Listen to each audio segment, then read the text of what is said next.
चलिए आज शरीर की एक ऐसी अंदरूनी शक्ति के बारे में जानते हैं जो हमें ठीक कर सकती है, हमें फिर से नया बना सकती है। आज का हमारा विषय है स्टेम कोशिकाएं, हमारे शरीर की अपनी मास्टर रिपेयर किट। अच्छा, सोचिए कि हमारा शरीर एक शहर की तरह है जहां हर समय कुछ न कुछ बनता और सुधरता रहता है। लेकिन क्या होता है जब मरम्मत करने वाले थक जाते हैं और टूट-फूट तेजी से होने लगती है? जैसे इस स्लाइड में दिख रहे ऑस्टियोआर्थराइटिस वाले घुटने को देखिए। कभी-कभी शरीर में होने वाला डैमेज रिपेयर पर हावी हो जाता है। तो आइए सबसे पहले उस अदृश्य लड़ाई को समझते हैं जो हमारे शरीर के अंदर हर पल, हर सेकंड लड़ी जा रही है।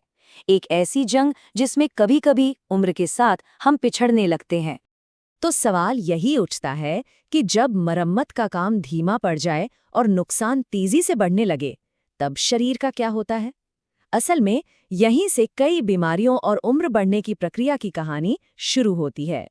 पर चलिए अब प्रॉब्लम से सॉल्यूशन की तरफ बढ़ते हैं, क्योंकि इस कहानी में एक हीरो भी है। प्रकृति में हमें इस टूट-फूट से निपटने के लिए एक असाधारण टूल दिया है, और वो है स्टेम सेल्स। तो आखिर ये स्टेम कोशिकाएं हैं क्या? समझिए कि ये शरीर के कच्चे माल की तरह हैं। एक ऐसी बेसिक कोशिका जिससे शरीर की कोई भी दूसरी स्पेशलाइज्ड कोशिका बन सकती है। इनकी दो सबसे खास बातें हैं।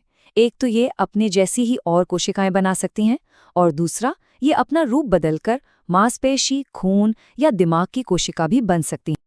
इन्हीं दो क्षमताओं को हम इनकी सुपर पावर्स कह सकते हैं। आत्मनवीकरण मतलब अपनी संख्या बढ़ाते जाना, और विभेदन मतलब जरूरत के हिसाब से कोई भी रोल अपना लेना। यही वो गुण हैं जो इन्हें मेडिकल साइंस के लिए इतना इतना कीमती बनाते हैं। अब देखिए, एक और दिलचस्प बात यह है कि सभी स्टेम कोशिकाएं एक जैसी शक्तिशाली नहीं होती।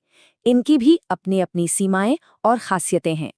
ये जो स्लाइड है ना, ये हमें इस पूरे टॉपिक का एक रोड मैप देती है। देखिए, हम स्टेम कोशिकाओं को मुख्य रूप से दो आधारों पर बांटते हैं। पहला, उनकी क्षमता या पोटेंसी के आधार पर, मतलब वो क्या-क्या बन सकती हैं, और दूसरा, उनकी उत्पत्ति के आधार पर, मतलब वो आती कहाँ से हैं। इसे एक कंपनी की तरह समझिए।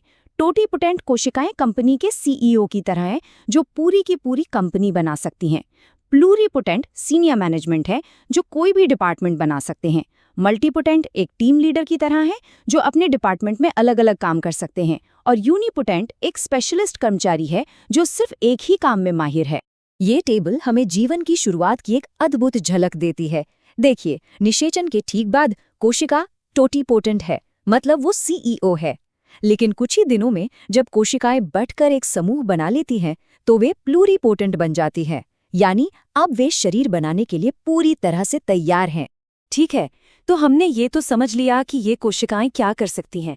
अब सवाल ये है कि ये आती कहाँ से हैं।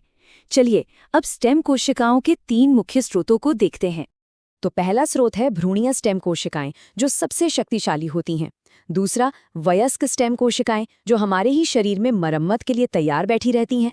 और तीसरा, जो सच में एक साइंटिफिक रेवोल्यूशन है, वो है प्रेरित प्लूरीपोटेंट स्टेम कोशिकाएं या आईपीएससीज, जिन्हें लैब में बनाया जाता है।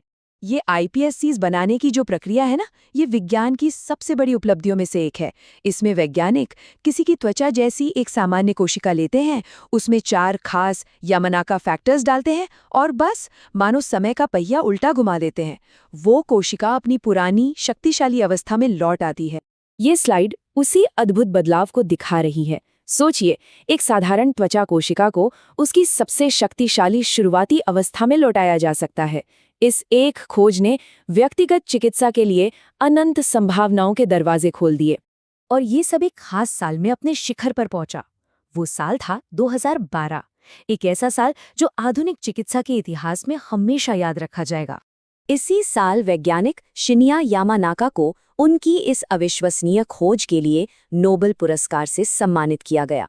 और ये सिर्फ एक पुरस्कार नहीं था, ये इस बात की घोषणा थी कि अब हम बीमारियों से लड़ने का तरीका हमेशा के लिए बदलने वाले हैं। तो चलिए अब थ्योरी से प्रैक्टिकल की दुनिया में चलते हैं और देखते हैं कि ये विज्ञान आज असल में लोगों की जिंदगियां कैसे बदल रहा है। देखिए, स्टेम सेल थेरेपी का लक्ष्य बहुत सीधा है। शरीर के जो हिस्से, जो पुर्जे खराब हो चुके हैं, उन्हें नई, स्वस्थ और काम करने वाली कोशिकाओं से बदल देना। ये शरीर की अपनी रिपेयर किट का इस्तेमाल करके उसे ठीक करने जैसा ही है। आज इस तकनीक से थैलेसीमिया और ल्यूकीमिया जैसी खून की बीमारियों से लेकर अंधापन और टाइप 1 मधुमेह तक का इलाज संभव हो रहा है। जरा सोचिए, किसी ऐसे व्यक्ति के लिए जिसके घुटने का कार्टिलेज घिस चुका है, उसके लिए नई कोशिकाएं उगाना अब कल्पना नहीं बल्कि हकीकत बनता जा रहा है। और आईपीएससीज का सबसे बड़ा फायदा जानते हैं क्या है? जब इलाज के लिए मरीज की अपनी ही कोशिकाओं का इस्तेमाल होता है, तो शरीर के द्वारा उन्हें खारिज करने का, रिजेक्ट करने का खतरा लगभग खत्म हो जाता है। ये इलाज को बेहद सुरक्षित और असरदार बनाता है। तो चलिए अब आखिरी हिस्से में थोड़ा भविष्य की ओर देखते हैं कि हम इस टेक्नोलॉजी का इस्तेमाल आने वाली स्वास्थ्य चुनौतियों से लड़ने के लिए पहले से कैसे कर सकते हैं। स्टेम सेल बैंकिंग एक ऐसी ही दूरदर्शी सोच है। ये अपने बच्चे के लिए एक तरह की बायोलॉजिकल इंश्योरेंस पॉलिसी खरीदने जैसा है। जन्म के समय गर्भनाल से इन कीमती कोशिकाओं को सहेज कर रख लिया जाता है, ताकि भविष्य में अगर कभी जरूरत पड़े तो वे एक शक्तिशाली दवा के रूप में काम आ सकें। तो अंत में एक सवाल ये उठता है कि अगर हमारे ही शरीर की कोशिकाओं में भविष्य की मरम्मत की चाबी है, तो हम इस ताकत का इस्तेमाल कैसे करना चुनेंगे? ये एक ऐसा सवाल है जिसका जवाब आने वाला समय, विज्ञान और हम सब मिलकर तय करेंगे।